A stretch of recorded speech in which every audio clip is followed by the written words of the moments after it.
adalah orang-orang yang sudah sangat berpengalaman sebagai pembimbing haji. Karena ini kan program sertifikasi ya, tentu setidaknya pernahlah mendampingi jamaah haji kita, jadi sudah tahu sebenarnya kondisi haji itu seperti apa.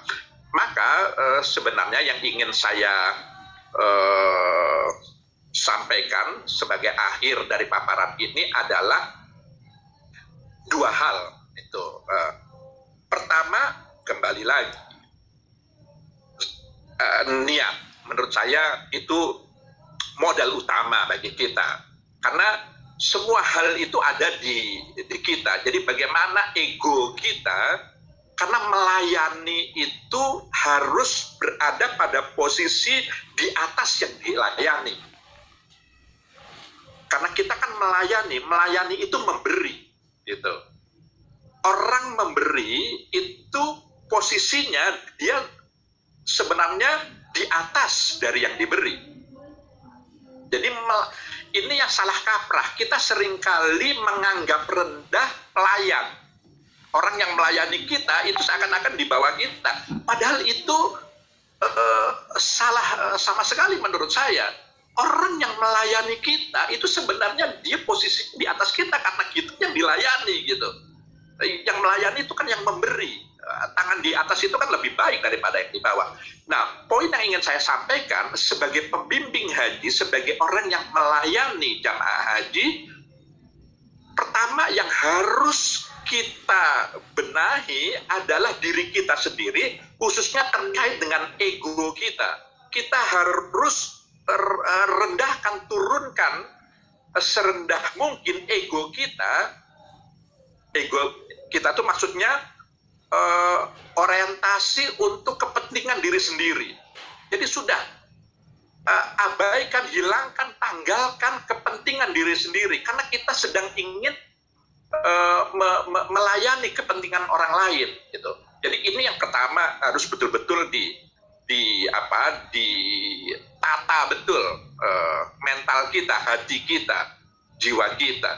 Sebab kalau tidak, ya alih-alih kita mau melayani, yang ada justru kita minta dilayani gitu. Karena di lapangan tidak jarang saya melihat sebagian petugas kita, sebagian pembimbing kita justru ingin dilayani gitu. Padahal kita yang mestinya melayani. Jadi ini satu hal yang pertama. Yang kedua, untuk bisa melayani itu memerlukan ilmu. Ilmu itu pengetahuan dan kemampuan, keterampilan. Jadi sebagai pembimbing haji, kita harus well informed terkait hal ihwal perhajian. Pertama, ilmu itu modal awalnya adalah informasi, pengetahuan. Jadi kita harus mengetahui, menguasai betul hal ihwal perhajian itu seperti apa.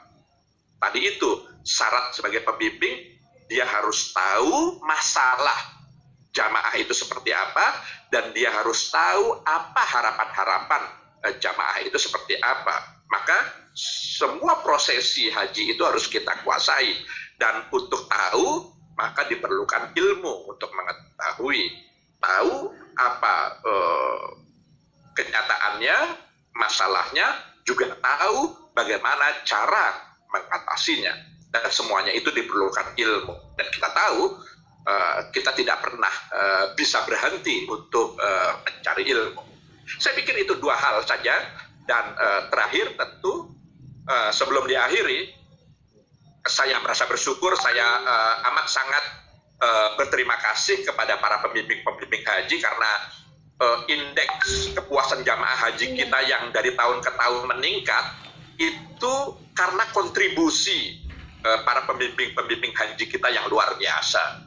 Jadi hanya mengandalkan pemerintah negara saja tidak mungkin. Keberadaan KBIH kita, keberadaan para pembimbing haji itu memiliki kontribusi yang sangat signifikan dalam meningkatkan kualitas penyelenggaraan haji kita dari tahun ke tahun. Oleh karenanya senyampang mumpung berada di tengah-tengah para pembimbing haji, termasuk juga pembimbing umroh, saya ingin menyampaikan apresiasi saya sekaligus ucapan terima kasih kepada Bapak Ibu Saudara sekalian atas kiprahnya selama ini dalam ikut mensukseskan penyelenggaraan haji kita. Demikian Saudara Moderator, Saudara Muammar, apa yang bisa saya sampaikan dalam kesempatan siang hari ini. Oke, terima kasih Pak Lukman. Ada pesan dari panitia Pak untuk supaya peserta lebih memahami mengenai materi hari ini. Alangkah baiknya ada beberapa pertanyaan, 1 atau 2 pertanyaan dari Bapak yang untuk diberikan kepada peserta sertifikasi, kemudian mereka akan coba untuk menggali dan mengetahui kembali jawabannya seperti apa. 1-2 pertanyaan nggak apa-apa Pak, silakan Pak Lukman yang terkait dengan Formula 553 ini. Iya, kalau saya tanya apa itu Formula 553 ya pasti sudah tahu semua ya. Saya gini aja, pertanyaan saya, mengapa, ini karena banyak sekali ini di pertanyaan yang muncul dari jamaah dan muncul dari para pembimbing haji kita, maka saya kembalikan pertanyaan ini ke para pembimbing. Mengapa pemerintah Indonesia tidak menerapkan tarwiyah dalam haji? Itu pertama. Mengapa pemerintah Indonesia tidak menerapkan tarwiyah bagi jamaah haji Indonesia? Oke, baik. Yang pertama, mengapa? Ya, yang kedua, apa sikap pemerintah Indonesia dalam hal tarwiyah bagi jamaah Indonesia? Jadi kalau yang pertama, mengapa tidak menerapkan? Yang kedua, apa sikap pemerintah terkait dengan tarwiyah? Demikian. Oke, baik. Terima kasih Pak Lukman Hakim Saifuddin untuk waktunya yang telah memberikan banyak sekali ilmu ya Pak yang luar biasa mengenai Formula 553. Semoga dengan materi yang diberikan oleh Pak Lukman Hakim dapat memberikan sebuah pencerahan atau sebuah kembali lagi tadi ya Pak ya ilmu ya Pak, memberikan sebuah ilmu bagi pembimbing haji umroh yang menciptakan suatu pembimbing haji dan umroh yang lebih profesional ke depannya. Terima kasih Pak Lukman. Sebelum diakhiri, Saudara Muammar, bagi para pembimbing haji yang ingin mendalami lebih dalam dan lebih luas tentang Formula 553, ada buku yang baik sekali ini. Oh iya Pak, dari Pak Helmi ya Pak penulisnya Pak? 553. Iya, ini benar. Buku ditulis oleh Pak Helmi Hidayat. Ya, dia salah seorang konsultan bimbingan ibadah dalam penyelenggaraan haji. Cukup lumayan halamannya, 300-an halaman.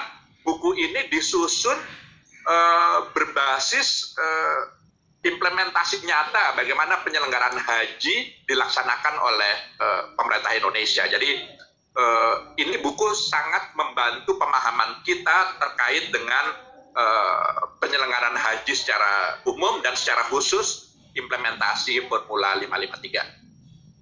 Di mana bisa didapat, saya nggak tahu mungkin panitia bisa menjelaskan, tapi buku ini sangat baik. Demikian.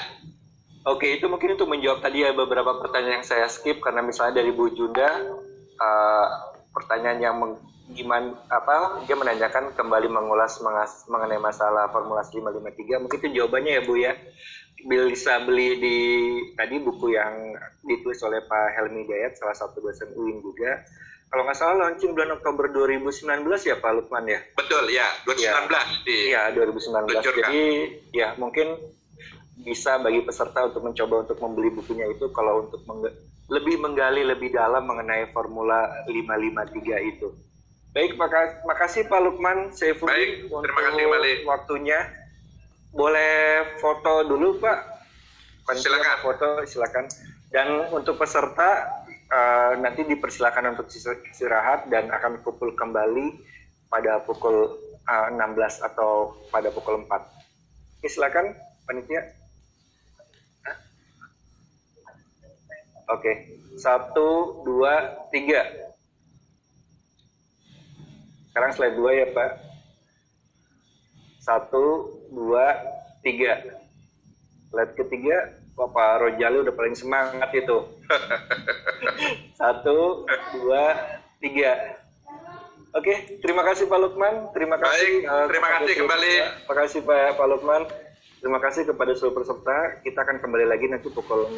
Selamat istirahat. Kita kembali lagi pada pukul 16. Oke, terima kasih. Assalamualaikum warahmatullahi wabarakatuh. Waalaikumsalam warahmatullahi wabarakatuh.